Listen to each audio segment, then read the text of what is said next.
Masih bersama kami dalam Kompas Pagi bersama saya Fajri Satrio. Saudara, hari ini Mahkamah Konstitusi akan memutuskan batas usia Capres dan Cawapres. Sebelumnya, puluhan spanduk bergambar gedung Mahkamah Konstitusi dan bertuliskan "Ayo lawan politik dinasti" dicopot Satpol PP di kawasan Menteng, Jakarta Pusat.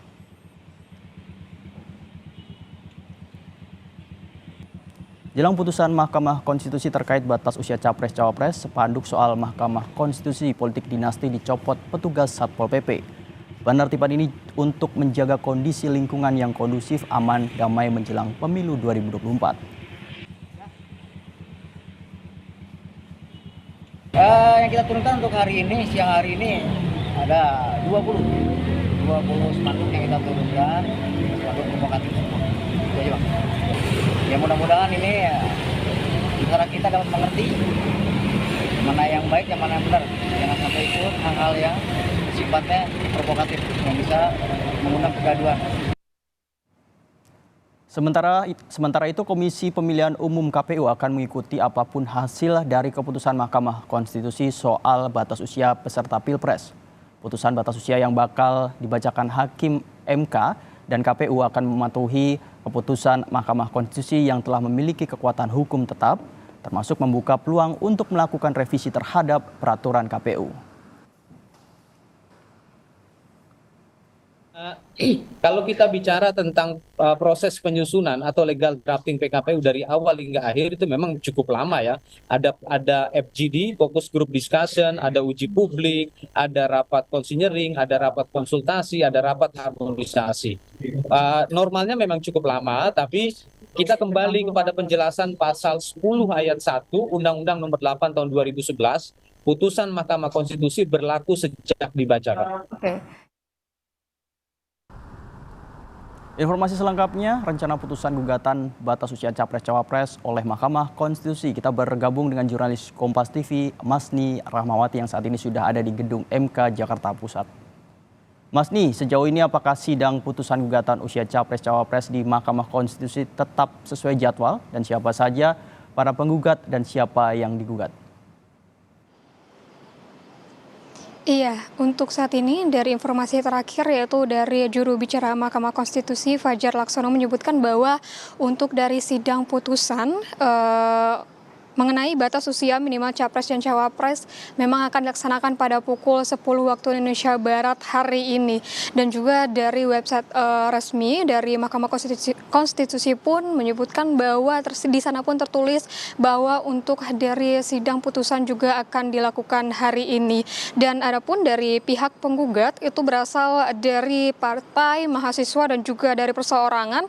Ada 7 pihak penggugat yang menggugat mengenai peraturan batas usia Capres dan Cawapres yang akan diusulkannya itu yang pertama itu dari Lembaga Bantuan Hukum Partai Solidaritas Indonesia, dari Partai Garuda, dan juga ada dari Kepala Daerah yakni dari Wali Kota Bukit Tinggi Arman Safar dan juga Wakil Bupati Lampung Selatan Pandu Kesuma, dan juga ada dari 2 mahasiswa serta calon advokat, dan juga ada dari 2 orang yang bergelar sarjana hukum. Hingga saat ini bagaimana dengan jadwal pembacaan putusan MK mengenai batas usia minimal Capres dan Cawapres memang dilaksanakan sesuai jadwal, yaitu pada pukul 10 waktu Indonesia Barat. Fajri.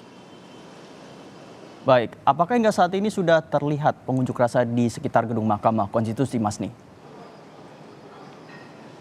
Ya, dari pantauan kami sejak pagi tadi untuk dari situasi yang berada di kawasan Mahkamah Konstitusi ini, tepatnya yaitu di Jalan Medan Merdeka Barat, belum terlihat pengunjuk rasa di sini baik dari kalangan mahasiswa ataupun dari yang lainnya.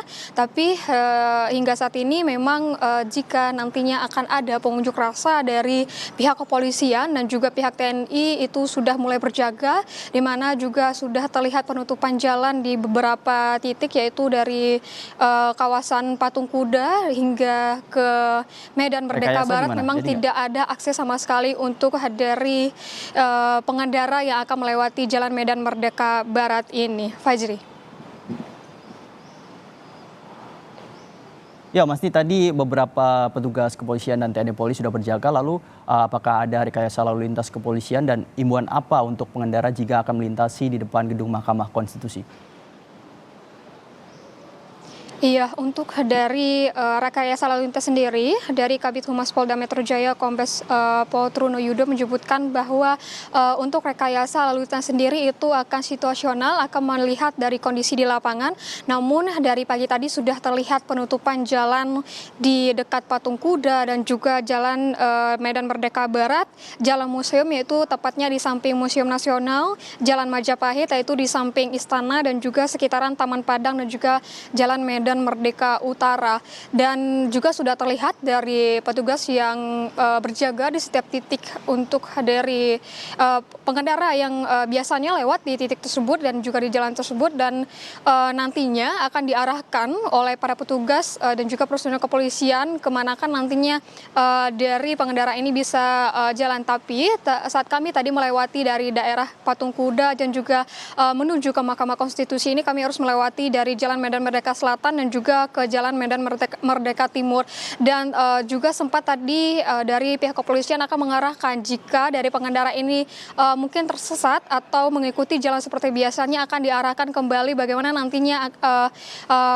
berada ke jalan yang seharusnya yang tidak boleh dilewati, di mana untuk Jalan Medan Merdeka Barat sendiri sudah ditutup dari mulai pagi tadi hingga nantinya dari sidang putusan MK ini selesai, dan juga bagaimana nantinya situasi apakah akan ada unjuk rasa di sekitaran gedung Mahkamah Konstitusi ini, Fajri. Ya, Mas Ni, beberapa pihak kepolisian sudah berjaga dan ternyata masih terjadwal untuk sidangnya nanti pukul 10 dan penutupan sudah dilakukan oleh pihak kepolisian. Terima kasih Mas Ni Rahmawati melaporkan langsung dari gedung Mahkamah Konstitusi.